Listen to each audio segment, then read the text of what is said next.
कोपरगाव, जिल्हा अहमदनगर. मी Dhanashree crop private limited Pune यांच्या मार्गदर्शनाखाली डाळिंब प्लॉट केलेला आहे. तरी मी सुरुवातीला बेसलला नोवाटेक प्रो, किश प्रीमियम आणि कालीगजरचा बेसल डोस केला, एकरी 2 बॅग. त्याच्यानंतर इथ्रेल मारल्यानंतर पहिल्या पाण्याला मी प्रोटॉटची ड्रिंचिंग केली आणि पुढे चालून त्याला विकॉन 4037, त्याच्यानंतर कॅल्टेक, परत सुडोमोनॉस त्यांचे एस्पॉट, रूट हेल्थ पण खालून दिलेलं आहे.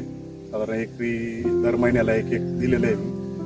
आणि अजून 4037 ड्रिचिंगमधून दिलेलं आहे. आणि याला सेटिंगमध्ये विकॉन आणि 4037 दिल्यामुळं माझी जवळजवळ झाडावरती 200 सेटिंग आहे. आणि आज तुम्ही पाहत असाल तर विकॉनचे माझे 4 स्प्रे झालेले आहे. अजून एक स्प्रे होईल. तर पाहाला जवळजवळ राऊंड कलर येतोय असा. आणि आज राऊंड कलरला भरपूर मागणी मार्केटमध्ये.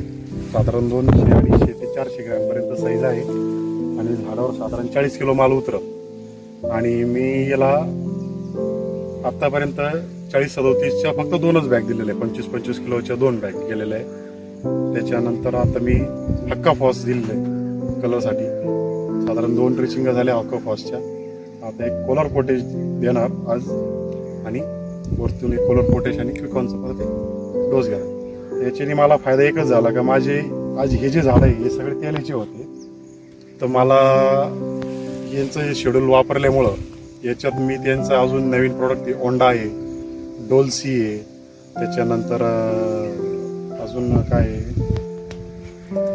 अजून असे भरपूर प्रोडक्ट आहे त्यांचे. हे जे वापरल्यामुळे मला याचा भरपूर बेनिफिट झाला. अजून माझ्या प्लॉटवर सनबर्नचा माल पण नाही आहे. त्याच्यामुळे मला त्याचा पण फायदाच होणार आहे. आणि एवढा येईल झाडावर लोड असून पण झाड अजून ताकदवर आहे.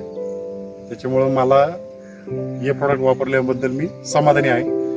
त्याच्यामुळं हे प्रॉडक्ट प्रत्येक शेतकऱ्यांनी वापरले पाहिजे. आणि खास करून तेले असेल तर 100% हे प्रॉडक्ट वापरा. कारण याच्यात क्लोराईड फ्री मटेरियल आहे, झाडाला त्रास होत नाही त्याच्यामुळं. आणि काही डुप्लिकेशन पण नाही. जे प्रॉडक्टवर लिहिलेलं आहे तेच भेटणार. आणि खास करून यांचं जर कोबरे जर भेटलं तर त्याचा रिझल्ट तेल्यासाठी एकच नंबर आहे. असं तुम्ही याचं शेड्यूल फॉलो करा. मी पण केलेलं आहे. धन्यवाद.